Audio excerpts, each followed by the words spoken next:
Coming up, we're going to talk about some of the latest Halloween Horror Nights news, as well as take you on a trip on the High in the Sky Seuss Trolley train ride from Universal Orlando Resort in Orlando, Florida.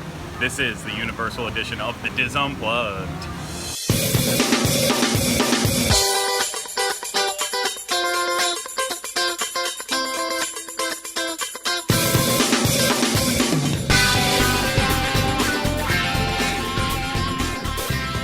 This is episode 142 of the Diz Unplugged Universal Edition.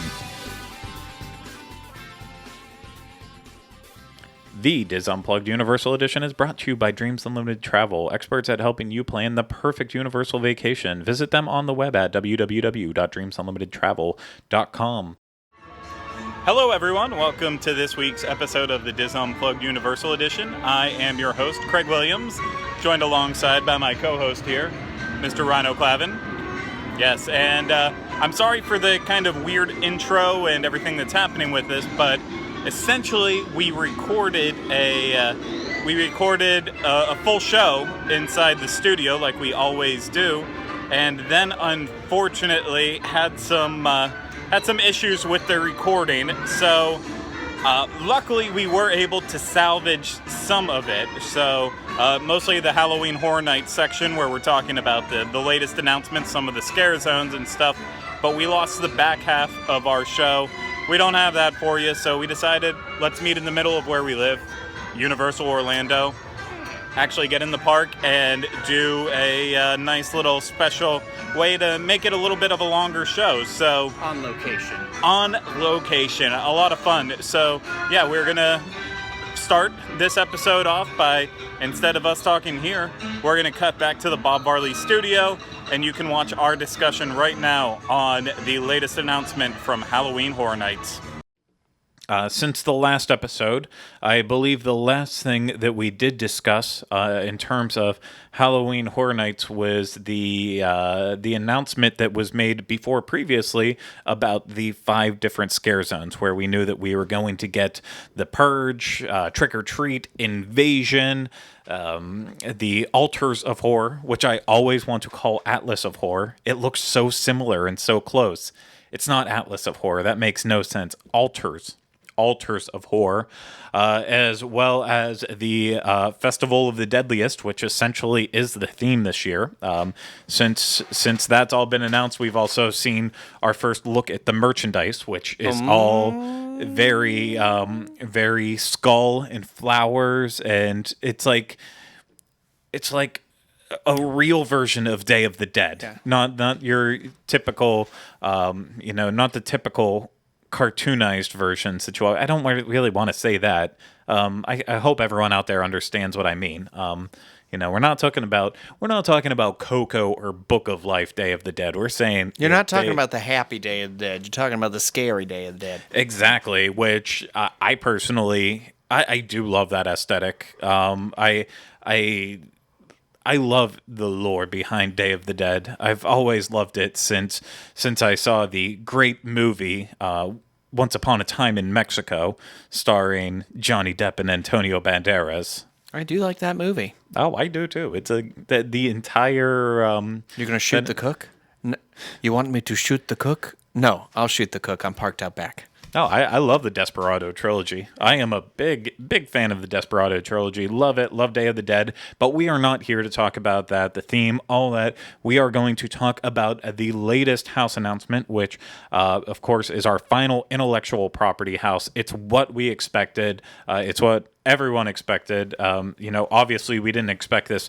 I think even 2 months ago at this point, I didn't ever think this house was going to happen. It makes sense now, and it is happening, and that is the Horrors of Blumhouse. You almost did it again. And the sad part is, in the video that they put out, they have Jason Blum start out the video by saying, "Hi, I'm Jason Blum," and it's like, but I just keep wanting to go to Bloom. I think it's because I see a house and I see the BLU. I start thinking Michael Bluth, and I think Arrested Development, and I think about beads, and all of that. It just kind of all tumbles together. But yes, our final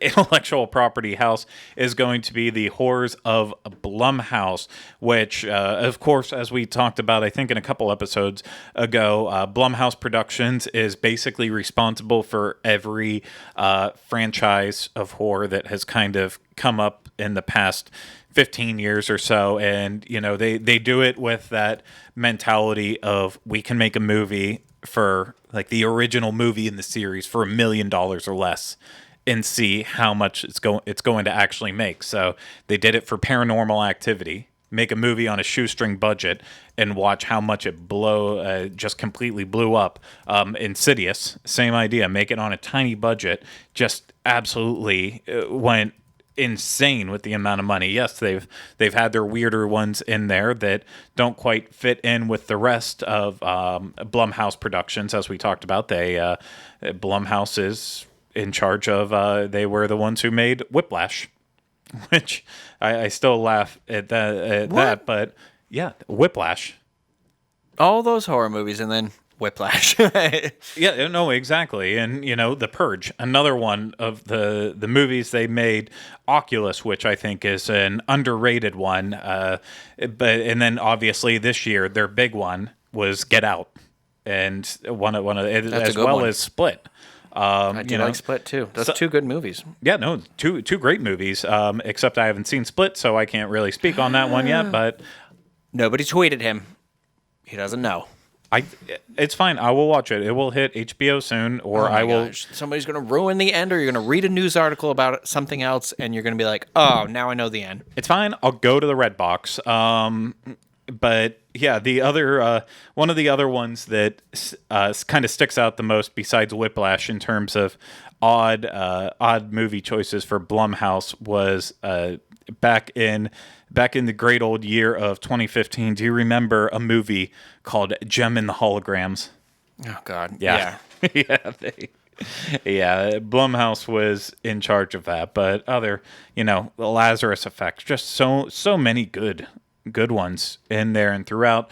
So what they are doing with this house is exactly what was predicted. This is kind of going to be a best of house scenario, and the Horrors of Blumhouse will be taking place not only at Universal Orlando Resort, but this house will also be out in Universal Studios Hollywood. And the unique part is they will both be, while the houses are always, they might share the intellectual property, houses are different between the two because two different creative directors. But in this case, it's even more different because they're pulling from different source material. Did you know that? What? About the different source material? Yeah. For the Blumhouse? Yeah. Yes. Well, because I read the information about it already. But fantastic. Well, sometimes you don't. So I don't wanna... Yeah. I knew. Did you say what it is yet? No, I didn't talk about it. Let's start with, obviously, we're going to talk about Universal Orlando first, our Halloween Horror Nights, because that's what we are first and foremost, is a Universal Orlando podcast. Yeah, we are. I don't know why I made that noise. Sorry. We are. So in terms of Blumhouse production movies that will be in our house, we are looking at three franchises: Sinister, Insidious, and The Purge, which The Purge kind of caught me off guard considering there's a scare zone, yeah. Exactly, yeah. We have a scare zone, and then we are also going to have Purge inside a house. But let's go over Universal's description of this one. They say, upon entering the Horrors of Blumhouse maze at Universal Orlando Resort, guests will attempt to survive three of the most menacing anthologies in the Blumhouse assemblage. First, guests will face the horror of becoming stars in the next home murder movie of menacing demon Boogle. I've never seen the first or the second. Boogle? Sinister? Yeah. I don't know. I haven't seen those either. Yeah, so a demon... Bugle Buggle. Someone tell us how to say it correctly. Is it Babadook? The sad thing is I could have just looked up a clip from the movie to hear how it was said, but I didn't know at the last second if I was actually going to say the name. But yes, from Sinister, there are two Sinister movies that I will now have to bone up on before Halloween Horror Nights starts. Then they'll run for their lives to escape the gang of bloodthirsty home invaders from the first installment of the Purge saga. So I guess that is kind of a hint to what we really should expect in terms of the Purge in this house as well as the Scare Zone. This is kind of setting it up that we're only going to deal with the house and everything from the first movie, and then out in the Scare Zone, I'm expecting we're going to see a lot more from Anarchy and Election Year. Interesting. Okay. Yeah. I can see that. Yeah, and I think it actually makes more sense. It was like I did enjoy when you see some of the, some of the well-known killers from the first Purge movie walking around the Purge Scare Zone when they were out there, but they spend an entire movie outside of a house trying to get in, and then what happens when everything starts to happen? You still haven't seen it yet. Whereas, no, but I remember the Purge house they did. Yeah, like 2 years ago, right? Yeah, the makeshift. What happens when you have to throw a house together at the last minute? Yeah. But there was one really cool effect though when they stabbed the person on the bed and it sprayed you in the face. Exactly. No, there's cool moments in that, but yeah. So it just makes more sense when the Purgers are walking out in the middle of a city in New York. That makes perfect sense in line with Anarchy and for parts of Election Year. It doesn't make sense in regards to the first movie, so I think they have that right. And finally, guests will be thrust into the further from the insidious legend, where they'll come face to face with the paralyzing lipstick face demon from Chapter 1 and witness Dr. Elise Rayner's own personal hauntings from her nightmare childhood in a first look at Insidious Chapter 4. Listen, Insidious, when we had that house a couple of years back, that was absolutely one of my favorite houses. Oh yeah, that we've ever had at Halloween Horror Nights. Wait. The one since I've worked here, right? The one that was like Insidious 1 and 2. Yes, because you went through the wall and the thing. Yeah. I loved that house. Oh my gosh. And so I'm wondering if there's like a new demon, and that's what they're gonna like. That's the preview we're gonna get in the house. Well, I really don't. I don't know about that, but I mean, at least I loved how they used the lipstick face demon in the last time that we had an Insidious house. It's a perfect character, having having the red face that just kind of pops out, but being all black. Lots of great hiding places in and around there, and like you mentioned, the opportunity to have Tiptoe Through the Tulips back in a house again is something that I can't turn down. Insidious Chapter 1 is, right now there's only the 3 movies. 4 is coming out January 5th, 2018, but Insidious Chapter 1 is still, I think that is the highlight of that series at that point. Two's pretty good. Three, Dermot Mulroney. I haven't seen the third one yet. Yeah. I had it for like a year to watch, and I just haven't watched it yet. This is definitely the better route that they're taking with it, sticking with lipstick face from 1, and then just like Hollywood's getting their full Insidious house. I'm so jealous. I'm so jealous. They are, and theirs is based on. Wait, theirs is all just the 4th movie. Yeah, never mind. I'm not jealous anymore. Yeah, theirs is all Chapter 4. We're gonna get a little bit of it, and so it'll make sense for us once we see the movie. I'm sure it'll just be kind of a scary blur while we are making our way through this house. And so that'll lead us into what's happening in Hollywood with the Horrors of Blumhouse. And like I said, they're actually getting things a little bit different because, as I just mentioned, they have an Insidious house already. They don't need to have Insidious inside another house. So they are focusing on, again, the Purge, as well as Sinister, but then, as we did in our Groundhog Day opening, the upcoming film Happy Death Day. So here's the description of their house.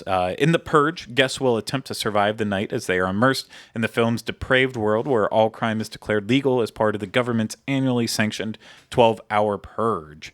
So looks like they're just going to pick from all of them, I guess, is the best way to really look at it. And then, in what can be described as a living trailer for Happy Death Day, guests will experience a deja vu scenario as they are forced to relive the last day of their lives over and over again in an attempt to escape a mass killer, which, if you haven't seen any of the trailers yet for Happy Death Day, this is exactly the plot. A girl wakes up and goes throughout her entire day, and at the end of her day, on her birthday, she is murdered. And when she's murdered, she instantly wakes right back up and starts to notice that all of the same events that she just lived through are all happening over and over again, at the point where there's a clip in the trailer where she's like, and sprinklers and this, because she's relived this day so many times. My question is, how terrible at life are you that you're allowing yourself to be murdered over and over again, day after day, and you can't figure out? It's a surprise. You don't know. You know, at some point you got to like start going around your day and being like, which of my friends have like machetes or guns that I can take and like really put a fork in this? But We haven't seen the movie yet. We don't know. Maybe she does do that. She decides to walk naked out the front door at one point. So, yeah, you know, I'm actually the movie. It's probably going to be like 6 out of 10, a hit or miss. But you know, in terms of having it added to the house, another thing that definitely wants to make me get out to Hollywood this year is because even in this house, they're going to have something completely different. Well, it's just weird. Like, I wonder how they're going to do the idea of the repeating day over and over again. Yeah, like, are you just going to keep entering the same room over and over again, and the scares are in different places? Yeah, I could actually. That's probably part of how it will happen. You'll enter similar rooms, like the exact same room, one after the other, and it'll be that same killer, the big like baby face kind of looking guy that's killing people in there, and it just pop out from different places. So I feel like there's a lot of promise in that one. And then the final nightmare will unmask itself in Sinister, where guests will encounter an ancient pagan deity who is determined to trap them in a sordid shadow world of the dead for all eternity. At least I didn't have to say Mr. Boogle's name in that one. Universal Hollywood got it right in their description. So I think that this house is going to be very, very cool in on both coasts. I don't know if this will be a standout as one of the best houses. Let's be honest. We know American Horror Story is going to kick butt again in terms of intellectual properties. We know that The Shining is going to be like last year's Exorcist, where it was just really perfect, captured the soul of the movie and put it in the house in the perfect way. And so something like this, I think this could be a surprise standout on the level of like Texas Chainsaw Massacre. Just being like, oh, you know what? I didn't actually expect this to be as good as it was, and it's pretty good. So I think there's a lot of hope for it. So and the other nice thing about this too is Blumhouse has a 10-year first look deal with Universal. I don't know how far into that they're at this point, but you know, this could even be a recurring thing. Next time around that we have, maybe we're looking at a different level of Insidious. Maybe they'll pull the deals to get something in from Paranormal Activity, or like I said before, Ouija, Oculus, any of those others. This could definitely turn into a recurring house for a couple of years, which I think Universal loves to do. Because, well, look, we had Walking Dead for how many years? Now we're in the world of American Horror Story. Free, thank gosh. Yeah, but very, very exciting overall. I cannot wait for this one. And overall, my excitement for the event is just really starting to get amped up more and more since we did our last show. Before we recorded our last show, we actually went to Universal, and you know, at that point, we were able to see the Trick or Treat scare zone, as well as, they had some of the streamers up in Avenue of the Stars for the Altars of Horror section. But then we went back just like 2 days after that. And by that point, they had already started to put some of the Purge props out in the New York section. Not a lot. I mean, we're just talking about like some of the apartment doors were like barricaded and blocked off.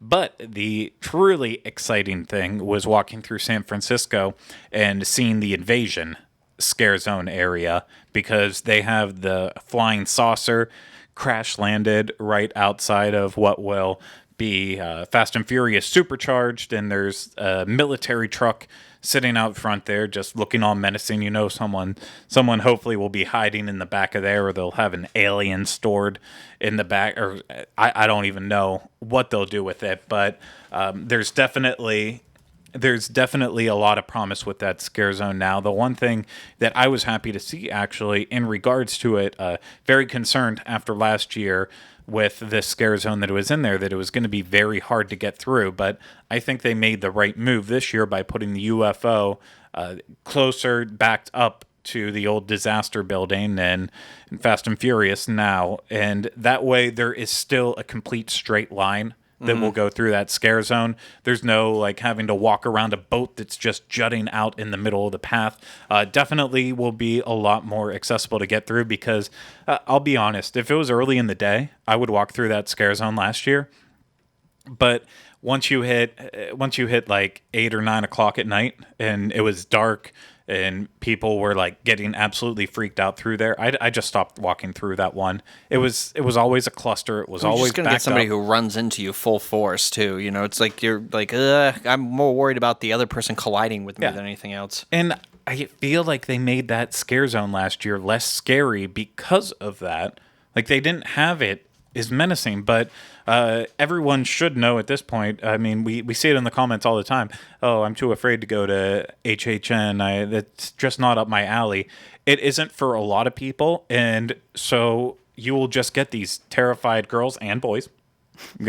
I will say it is both sexes, and they will just take off running through the scare zones, cursing and freaking out over just a scare actor getting them at the right time and place. So, it's in a section like this where it's really crowded, claustrophobic, definitely smarter to keep it less scary. But I think this year they're moving on the right path for it. So that is where we're currently at. So I haven't been back over to Universal since last Wednesday to actually look at it. So maybe there's more since then. I know they also did. You see?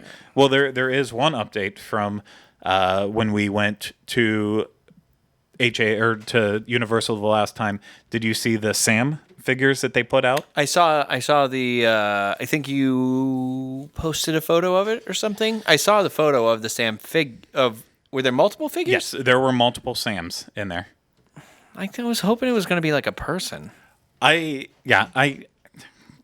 don't want it to be negative. Like, this isn't something that, I don't enjoy my life being disappointed by stuff. I'm not disappointed by a lot of things. It's just when I'm disappointed, I feel like I have to whine about them more than raving on and on about the things I love. But I'm still very excited for the Trick or Treat Scare Zone, but the Sam figures that they put in so far look terrible. I haven't seen them in person. I've only seen the pictures. Yeah. But the pictures at night with fog and the right lighting and stuff, I'm sure they'll look good. But in daytime, they don't look that impressive. Like I said, I wanted Sam to be moving around, just kind of roaming around and just randomly, like, he doesn't have to be scary, but just a roamer. Well, in the movie, Sam is kind of a speedy character. He can go from just standing still staring at you and then like popping. That's what his character's like in the movie. So some people I was reading in comments and stuff, they're like, well, it makes sense. You don't want it to turn into just a selfie zone of people wanting to take pictures with Sam. But we have a zone for that this year. Yeah, so that's why, who cares? Well, and maybe that will happen in maybe he will be a part of the Altars of Horror Scare Zone too, so that way you can have the opportunity to do that. But at this point, what Scare Zone isn't about taking pictures with the people? Like, you look at last year with Vamp 55. I'm trash for photos for that sort of stuff, though. So, but everyone loved taking pictures with all of them. That wasn't like a go in and take a selfie scare zone. It was supposed to be the Chance Scare Zone when you walked in. You wanted to go up and take a picture with Chance because she would be out on her little stage, and tons of people did that. But everyone was doing it in Vamp 55. San Francisco was a little too dark to do that, but some people still did. I tried, yeah. Yeah, I mean, you try and all of them. It's just it feels right in scare zones. It's an opportunity to actually do that, but I don't know. I'm slightly disappointed in it. I'll get out there probably today or tomorrow and take a look at it and really give my full opinion on it. But just based on pictures, it is not that impressive to me. Oh, that was a fun little conversation that we just had. It was. My hair fell out. I know, yeah, I had right. so much fun. Yeah, I believe you had a lot more hair the last time we did this. Obviously, a visual reference for y'all. If you're not watching this, if you're listening to this, you have no idea what we're talking about. But in between recording and getting here, Ryno did get a haircut. So we're wearing all the same clothes. I just look physically different. Yeah, that looks fantastic. So that's going to lead us to our next part of this episode. We are going to do a live ride review on, yes, what is going up above us right now, the High in the Sky. Perfectly timed. Yeah, that was perfectly timed. The High in the Sky Seuss Trolley train ride, one of the, if not the best attractions here in Seuss Landing at Islands of Adventure. You know, I can already tell you how this is going to go because I love everything about this attraction. It is goofy, it's zany, it's slow moving, it's inside, it's outside. It's a little high up, though. I get a little nervous at the heights, but I do love the views. It provides some very pretty views of the park here. Oh, wonderful views. And I mean, the best part about it, I think overall, is that it's one attraction, but with two different potential rides. Yeah. Based on which track you get loaded on. So, of course, the one story goes through the story of the Starbelly Sneetches. I love the Sneetches. Sneetches, I'm one of my favorites. Exactly. And the other goes through the ABCs and all of that goodness with Dr. Seuss. So I like it. It's, you know, it's really unique. It's really fun. So I don't think we should waste any more time. It's after 4, so with our premiere passes, we do get express. So we are going to go jump on this with our express pass, take you on a little ride, and we'll let you know how we feel about it when we do get off the attraction. So let's go.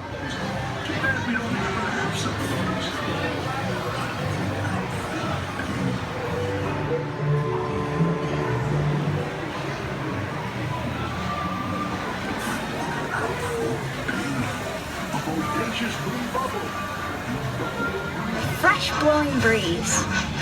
1 fish, 2 fish, red fish, blue fish. From there to here, from here to there, fantabulous things are everywhere. Just look at that red and white hat. I'm sure it belongs to that black and white cat. Up here. And look out below! It's that new McGrew Zoo. Oh, what this zoo must be worth. It's the most wonderful zoo on the face of the earth.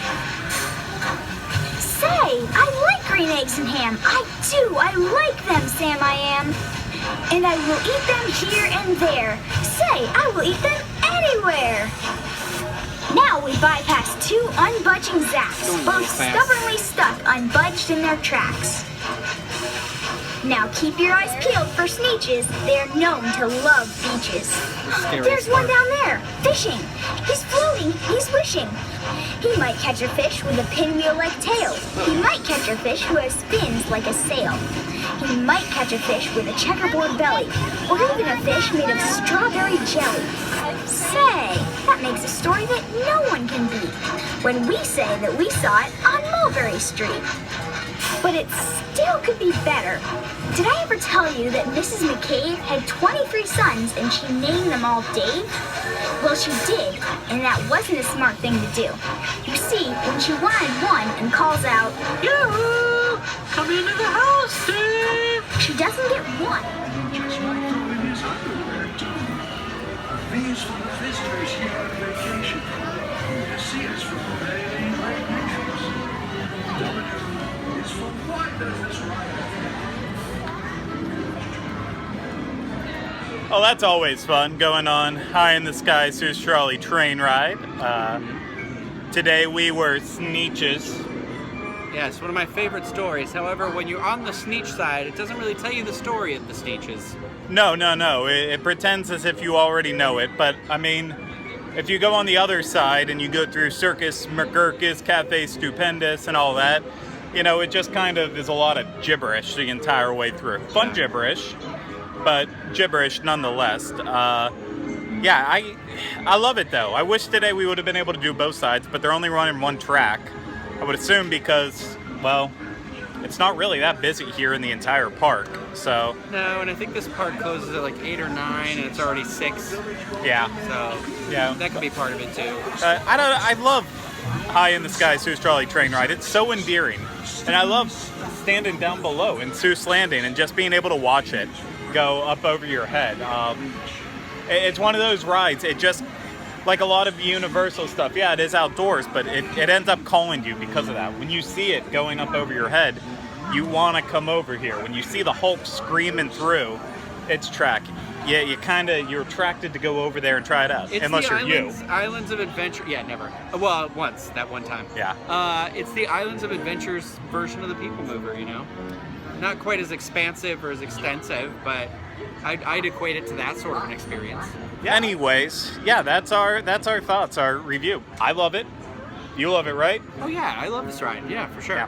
I don't ever want to see it go away. So I think it's. If you're afraid of heights, though, like if your child is afraid of heights, I don't know. Sit them on the when you sit in the. Make sure you sit first and they sit next to you. Because I was on the outside and I felt like Craig was going to push me out at any moment. I really wanted to, but yeah, that's our thoughts on the High in the Sky Seuss Trolley train ride. Great attraction, perfect, love it. Can't say much more besides that. So I guess I want to take this chance to say thank you to Ryno for coming out here with me and of course, any excuse to get sweaty. Exactly. All my clothes. Fixing up this show a little bit, and of course I'm gonna say bye to you now. For more information, of course, on this show and all the others on the Diz Unplugged podcast network, please visit dizunplugged.com for show notes for this show and all the others. As I just said, links to social media, this, that, and more. And like always, if you're watching this on YouTube and you enjoyed this, make sure you go ahead and subscribe to our channel and hit that thumbs up, as well as leave comments below. If you're listening to this on iTunes, make sure you subscribe and then you rate and review us on there. It would be very helpful. We love reading the comments, feedback, all that good stuff. So unfortunately, I know this was such a weird episode, so I apologize for that. We'll be back next week with another normal one. That's going to do it for us this week. Thank you so much to everyone for watching and listening to this. We really do appreciate it. We do it for you. We always do it for you. That's going to do it for us. We will see you again next week. But until then, just remember, no resolution.